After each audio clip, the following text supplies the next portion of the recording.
요한복음을 보게 되면요, 헬라어로 에이고 에이미, 나는 뭐뭇이다 라는 표현이 많이 등장하는데요.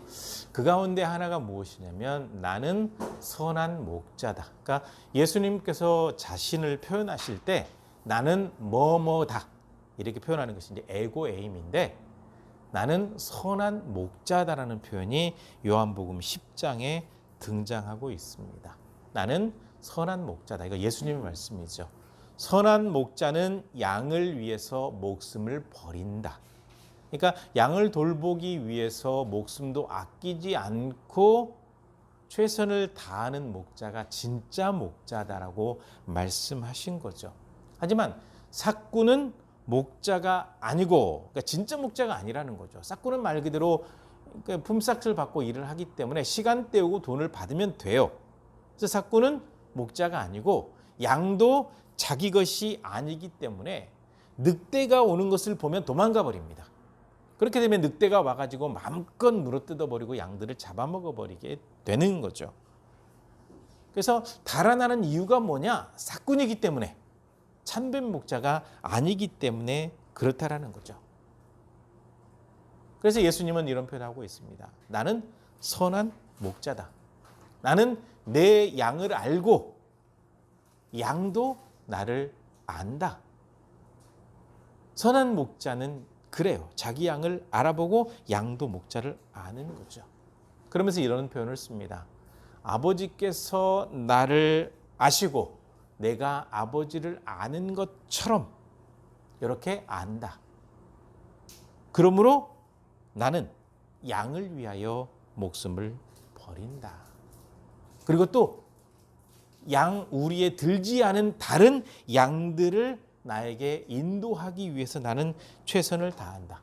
그들도 내 음성을 듣고 무리 속에 들어오게 되면 내가 그들의 목자가 될 것이다.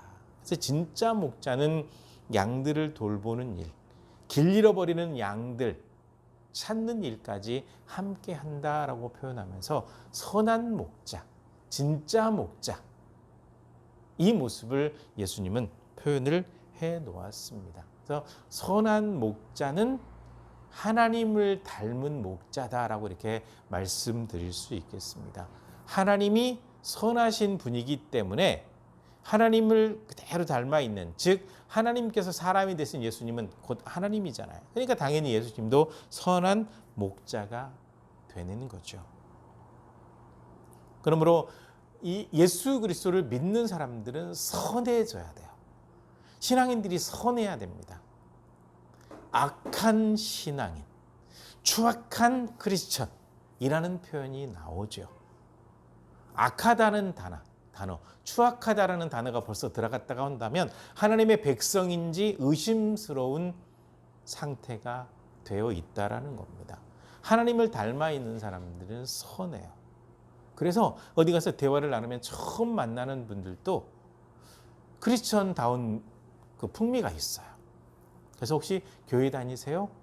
이렇게 물어볼 정도 되면 목회자 아니면 중직들 가운데 선한 하나님의 마음을 닮아 있는 신앙인들이에요. 근데 가끔은 뭐 중직이라고 하는데, 목회자라고 하는데 마치 꼭 사기꾼처럼 느껴지는 사람이 있어요. 그런 느낌을 받는 건 비단 저뿐만이 아니더라고요. 보는 사람들이 공통적으로 그렇게 느끼더라고요. 그러니까 하나님을 닮아 있으면 선한 모습이 되는 거고, 교회를 다니지만 하나님을 닮아 있지 않으면 선한 모습이 아닌 악한 모습을 갖고 있게 될 가능성이 굉장히 크다라는 거죠. 근데 지금 굉장히 많은 이 크리스천이라고 하는 사람들이 악해요. 악하죠. 악해서 많은 사람들에게 상처를 주고 악을 행해요. 그러면서도 하나님 앞에 복받았다라고 착각에 빠져 있다라는 거죠. 하지만 반면에 정말 선한 분들도 많아요. 아, 목사님답다. 야, 크리스찬답다. 이런 모습이 될 때 교회가 힘이 생겨요. 파워가 생기는 거죠. 뭔가 권력을 잡는 게 파워가 아니에요. 교회가 규모가 커져가지고 예산이 많고 성도들이 많은 게 파워가 아니에요. 진정한 파워는 영적인 파워죠. 하나님 앞에 서 있는 거룩한 영성. 이것이 진정한 교회의 힘이에요. 진정한 교회의 힘. 이 사람의 숫자가 중요하지 않습니다. 사람의 숫자가 중요하다고 한다면 신천지나 통일교나 사람 많이 모아놓은 데가 굉장히 인정을 받겠죠. 사람이 많이 모여도 악하고 거짓말하고 수많은 어리석음을 행하게 되면 아무 의미가 없습니다. 진정한 힘은요, 사람의 숫자에 있지 않습니다.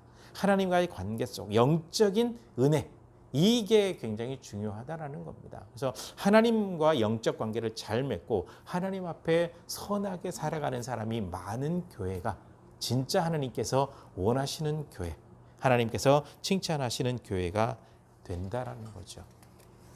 그래서 적어도 신앙인이라고 한다면 세상과 세상 사람들에게도 선을 베풀 줄 알아야 돼요.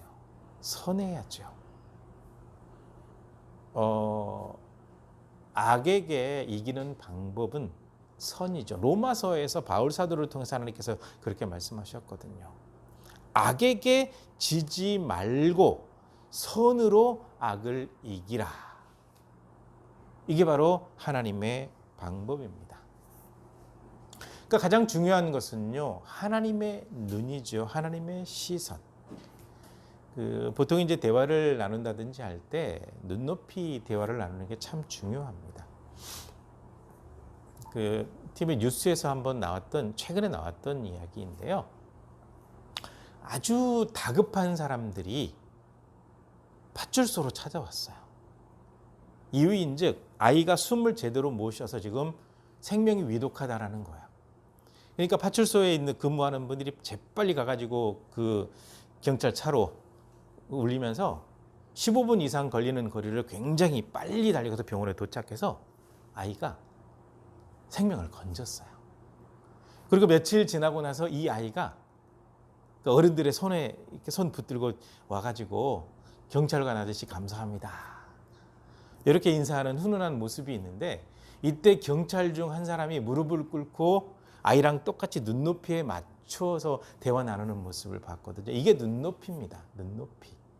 굉장히 중요하거든요. 우리가 하나님을 굉장히 두려워할 때 하나님께서 사람의 모습이 되셔서 우리의 눈높이를 맞춰주셨어요. 그래서 우리가 항상 의식해야 되는 것은 사람의 시선이 아니라 하나님의 시선이에요. 하나님의 시선. 하나님께서 보신다라는 거죠. 하나님께서 함께 계신다라는 거죠. 사람의 시선을 의식하게 되면 그때 위선적인 모습이 될 수밖에 없습니다. 뭔가 보여줘야 되니까. 근데 하나님의 시선을 의식하게 되면 많이 자유로워져요. 그러면서 정직하게 선하게 살아갈 수가 있는 거죠. 그러니까 진짜 무서운 것은 사람의 눈이 아니라 하나님의 눈이라는 거예요. 왜냐하면 하나님께서는 마음속의 생각까지 다 보시기 때문에. 그래서 우리가 하나님 앞에 선하게 살아가는 것이 중요하죠. 우리는 하나님 앞에 선한 교회가 돼야 되고, 하나님 앞에 선한 목회자가 돼야 되고, 하나님 앞에 선한 성도가 되어야 합니다. 그래서 오늘 이 본문 말씀은요, 하나님께서 보시기에 선한 교회는 어떤 교회냐, 이거를 바울 사도가 디모데에게 알려주는 방법을 통해서 하나님의 음성을 우리에게 들려주고 있습니다. 첫째로는요, 잘 다스리는 장로들을 배나 존경하는 교회. 장로를 선출할 때 기준이 굉장히 타이트하거든요. 이 기준에 맞춰서 다시 지금 한국 교회에 있는 수많은 장로들을 다시 신임 투표를 한다고 한다면 살아남을 수 있는 장로가 몇 명이나 될까 좀 의구심이 들어요. 모르겠습니다. 어느 정도 남을지는 알 수가 없어요. 말씀의 기준에 비추어 보았을 때 얼마나 살아남을까? 그건 별로 중요한 것 같지 않습니다. 이 기준에 맞춰서 장로를 뽑았다고 한다면 당연히 존경받을 만한 장로가 되어 있을 겁니다. 근데 이 본문 말씀에 보게 되면 말씀과 가르침에 수고하는 이들이라고 특별히 더 언급하고 있잖아요. 말씀과 가르침에 수고하는 장로가 누구냐? 목사거든요. 목사. 그러니까 장로 가운데 목사가 포함이 되어 있는 거예요. 그러니까 이렇게 목회하는 이 목회자들을 함부로 대하지 말고 더욱 존경하도록 해라라는 말씀이죠. 근데 여기서 주의할 게 있습니다. 목사라고 무조건 존경해야 된다, 그렇지 않아요. 목사다운 목사, 진짜 선한 목사, 하나님의 말씀대로 가르치고 이끌어가는 목사에게 순종하고 그런 목사를 존경해야지, 자기 나름대로 성도들을 조종하고 그 가스라이팅이라고 하잖아요. 마치 자기 앞에서 떠나게 되면 저주받을 것처럼 말하는 사람들은 대부분 잘못된 목사입니다. 나만이 진짜 목사라고 얘기하는 사람은 큰 위험인물이에요. 교만한 사람이죠. 그거 그렇지 않습니다. 하나님 앞에 신실하게 서 있는 목회자들이 얼마나 많은데요. 하나님의 말씀 앞에 부끄러움 없이 살려고 노력하는 목사들이 얼마나 많은데요. 나를 떠나게 되면 저주받는다? 그것부터가 잘못된 겁니다. 그런 목사는 존경할 필요가 하나도 없습니다. 하나님 앞에 늘 서 있어야 돼요. 아름다운 모습으로 서 있어야 돼요. 목사는 그래야 돼요. 그리고 그런 목사를 함부로 대하는 것은 대단히 위험합니다. 큰 위험이 있어요. 물론 목회자들도 목회자다운, 진짜 목사다운 목사가 돼야 돼요. 예전에 총장을 지냈던 어떤 분이 총장으로 계실 때 설교하면서 이런 예화를 했습니다. 그 예화예요. 그냥 웃자고 하는 얘기예요. 어떤 목사가 죽어서 천국 입구에 딱 들어갔더니 예수님께서 맨발로 뛰어오셨더라는 거예요. 그래서 이 목사가 의아해가지고 이 예수님 왜 맨발로 뛰어오셨습니까? 그랬더니 야야야, 목사가 몇 년 만에 천국 갔다. 웃자고 하는 얘기지만 참 씁쓸한 이야기죠. 목회자가 목회자답지 않으니까 마치 천국 것처럼 떠들었는데, 만약에 목사가 천국이 없다고 한다면 참 부끄러운 일이거든요. 목회자다운 목사가 필요하고, 그런 목회자를 존경하는 성도가 참 지혜롭고 하나님의 말씀대로 순종하는 성도가 되는 거거든요. 그래서 하나님의 말씀대로 서 있고 말씀대로 열심히 가르치고 헌신하는 목회자를 존경할 줄 아는 교회가 되어야 한다. 이렇게 분명하게 말씀을 하고 있습니다. 그래서 그것 가운데 하나가 그 구약의 말씀을 보게 되면 곡식을 추수할 때 이렇게 그 연자맷돌을 돌려서 이렇게 하잖아요. 그럴 때 그 일을 하는 그 소의 입에다가 망을 씌우지 말라. 마음껏 먹을 수 있도록 하라. 이 말씀을 인용을 해서 목회자의 모든 삶은 교회에서 책임져야 된다라는 말씀을 여기서 하고 있는 거예요. 그래서 이 말씀대로 한국 교회가 목회자들의 모든 삶을 책임지고 있는 겁니다. 하지만 개척교회는 그렇지 못하죠. 그게 물론 현실이긴 하지만 그럼에도 불구하고 하나님 앞에 목회자다운 모습으로 서 있는 사람을 존경할 줄 아는 그런 교회가 진짜 하나님 앞에 인정받는 선한 교회다라고 말씀을 하고 있습니다. 그 다음에 두 번째로, 죄를 지은 사람은 반드시 바로 잡아주는 교회가 하나님 보시기에 선한 교회가 되는 겁니다. 죄를 범한 사람이 있으면 모든 사람들 앞에서 꾸짖어서 다른 사람들이 그런 일을 더 이상 하지 못하도록 하는 것이 굉장히 중요하다라는 겁니다. 그런데 통계에 의하면 굉장히 부끄러운 통계가 하나 나옵니다. 잘못된 것들이 있는데 그것을 덮어버리고 가는 대표적인 집단이 교회라는 거예요. 수많은 조직들에서 그런 일이 조직적으로 전개되고 있는데, 그 가운데도 교회가 하나님 앞에 정직해야 되고 선해야 될 교회가 가장 많이 죄를 덮어버리고 그중에 목회자의 죄를 덮는 일들이 너무 많다라는 거예요. 이거 너무 부끄러운 겁니다. 근데 그들은 합리적인 이유를 찾고 대는 거죠. 만약에 그것이 드러나게 되면 교회가 어려움에 처하게 되니까. 좀 부끄러운 얘기지만 이런 사실이 있어요. 부교육자 두 사람이, 남자와 여자가 각각 가정이 있는데 사랑에 빠졌어요. 불륜이 돼버린 거예요. 같은 교구 맡아서 열심히 뭘 하다가.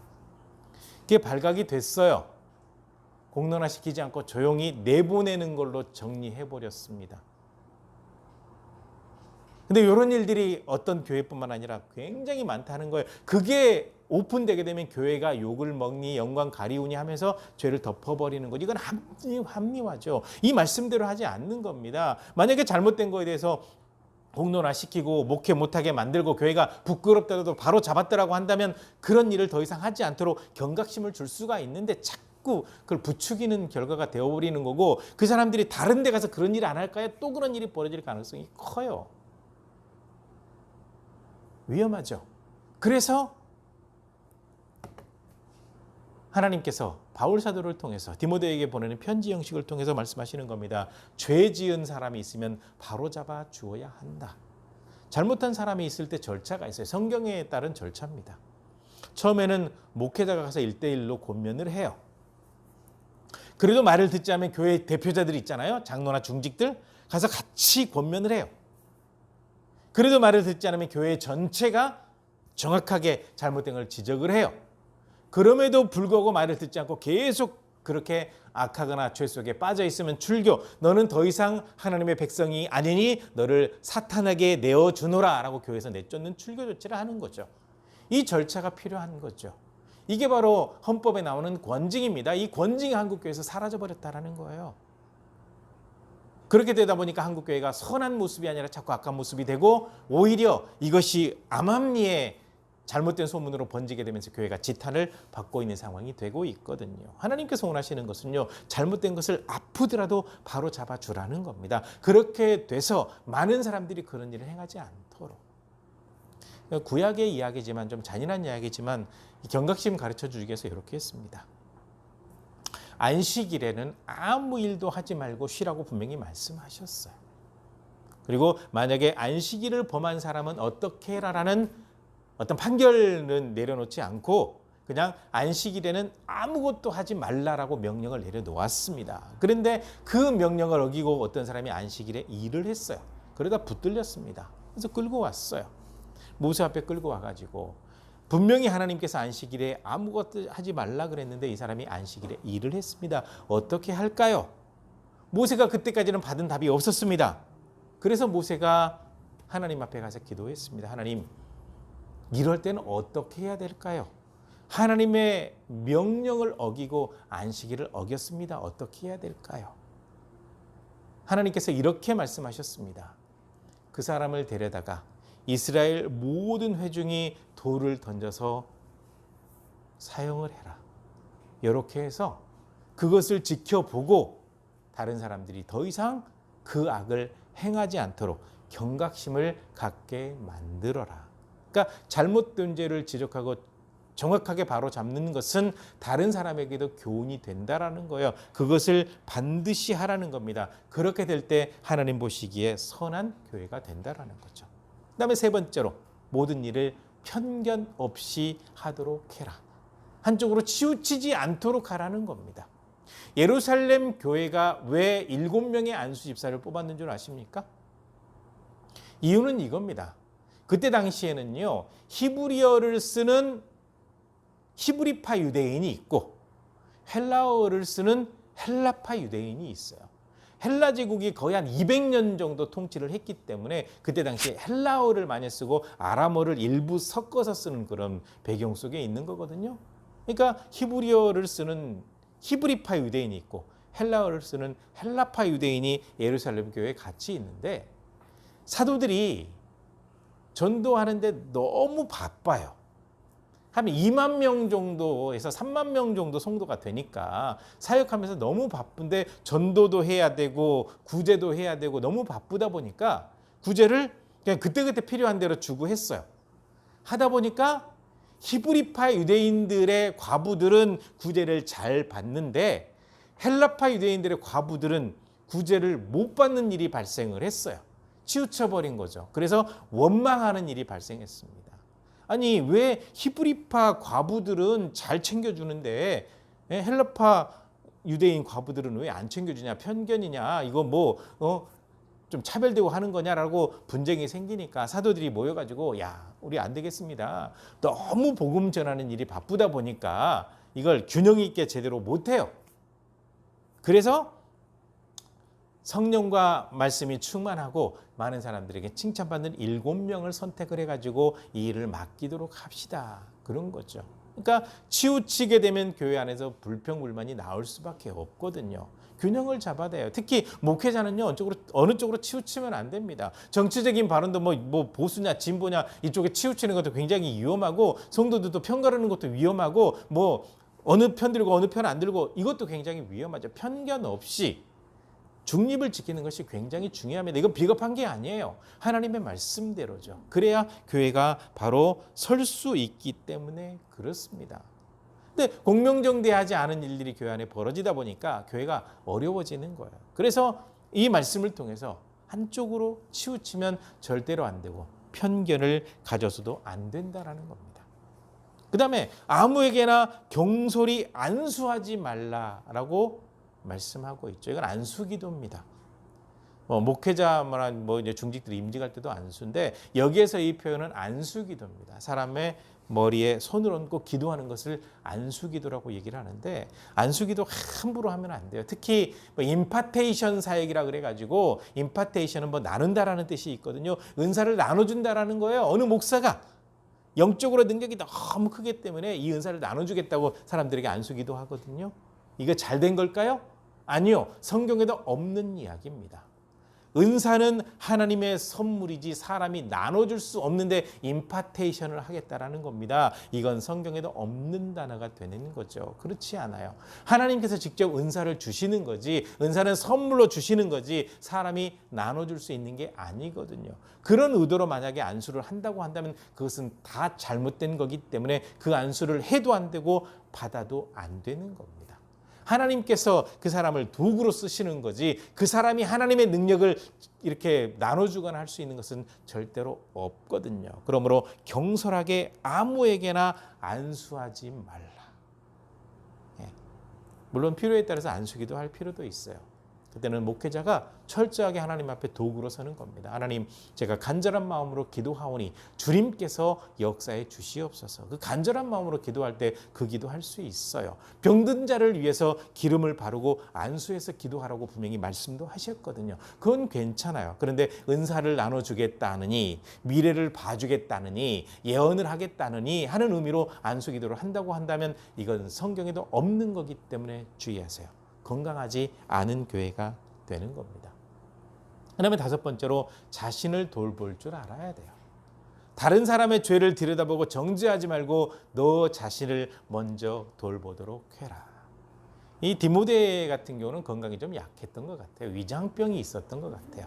그런데 이 디모데는요, 어렸을 때부터 성경을 잘 알아요. 너무나도 성경을 잘 알기 때문에 아주 고지식할 정도로 성경대로 살아요. 성경 말씀에 술 먹지 말라 그랬잖아요. 근데 이 포도주 같은 경우는 위장병에 조금 도움이 되는 효소들이 있어요. 그러니까 약을 지어다 먹을 수 있는 상황이 되면 괜찮은데, 그렇지 않을 때는 약으로 포도주를 조금 쓸 수가 있는데, 디모데는 얼마나 하나님 앞에 바르게 살려고 노력을 했는지 그것조차도 못하겠다라고 한 거예요. 그것조차도 못하겠다. 그러니까 바울 사도가 디모데에게 편지를 보내면서, 네가 경건하게 살고 정말 하나님 앞에 부끄러움 없이 사는 건 내가 잘 알고 있다. 그런데 네가 건강해야 사역을 감당할 수 있는데 네가 자꾸 속에 병이 나지 않냐. 그러니까 그럴 때는 약으로 포도주를 조금 쓰는 건 괜찮다라고 얘기를 했는데, 술 먹는 사람들은 포도주를 조금 쓰라 그랬다고 술 먹는 걸로 끌어내거든요. 의미가 그게 아니에요. 이 위장병이 있으니까 너무 급할 때는 그거 조금 먹어서 위장을 다스리고 그 교회를 이렇게 목회하는 것이 중요한데, 그거조차 안 하니까, 야, 약도 없는데 이거라도 조금 써서 네가 좀 건강하게 사역해라, 너 자신을 돌봐라라는 의미로 하는 거지, 포도주 먹어도 된다라는 말씀이 아니라는 사실을 분명히 아셔야 돼요. 자신을 돌보라는 의미. 그러니까 목회자가 너무 일중독 돼가지고 성도들까지 일중독에 빠뜨린다. 이거는 자신을 관리할 줄 모르는 모습이기 때문에 하나님 보시기에 선한 교회가 아니에요. 일중독된 목사 밑에 있는 일중독된 성도들, 뭔가 행사를 하지 않으면 불안해하는 사람들, 늘 행사를 해야 뭔가 살아있는다는 느낌을 갖는 교회들은요, 절대 선하거나 건강한 교회가 아니에요. 즐거운 마음으로 하는 건 괜찮은데 뭔가 하지 않으면 불안해서 한다? 그것부터 먼저 자기 자신을 관리하지 못하고 있는 모습이 되거든요. 오늘 이런 모습을 쭉 담아서 하나님 보시기에 선한 교회가 되는 것이 굉장히 중요하다는 겁니다. 사람 보기에 선한 교회가 아니라 하나님 보시기에 선한 교회. 이렇게 얘기를 하면서 분명히 이렇게 말씀하고 있습니다. 하나님께서는 모든 것을 다 보신다라는 거예요. 예를 들어서 이렇게 말씀하시는 거죠. 어떤 사람이 죄를 지었다. 그 사람의 죄가 드러나게 되면 반드시 심판을 받게 되는데, 어떤 사람은 죄가 드러나지 않았다. 그걸로 끝나는 게 아니다. 시간 지나게 되면 결국 그 사람의 죄도 드러나게 되어서 이미 정죄받았던 사람의 그 뒤를 따라서 그 사람도 정죄를 받게 된다라는 거예요. 이 땅에서 잘못된 것이 드러나지 않더라도 하나님 앞에서는 다 드러나게 되어 있는 거예요. 그러니까 애초부터 선하게 사는 것이 굉장히 중요하고, 선한 것은 반드시 드러나게 되는데 선한 삶을 살아갈 때 하나님의 은혜가 넘치게 된다라는 그 하나님의 약속이 여기에 같이 담겨 있는 겁니다. 그러니까 하나님 보시기에 선한 교회, 하나님 보시기에 선한 성도가 되는 것이 굉장히 중요하거든요. 교회가 선해야 돼요. 성도가 선해야 돼요. 하나님 보시기에. 그 모습이 될 때 하나님께서 기뻐하시는 모습이 되는 거고, 그 모습이 될 때 하나님께서 온전히 영광을 받으시는 거거든요.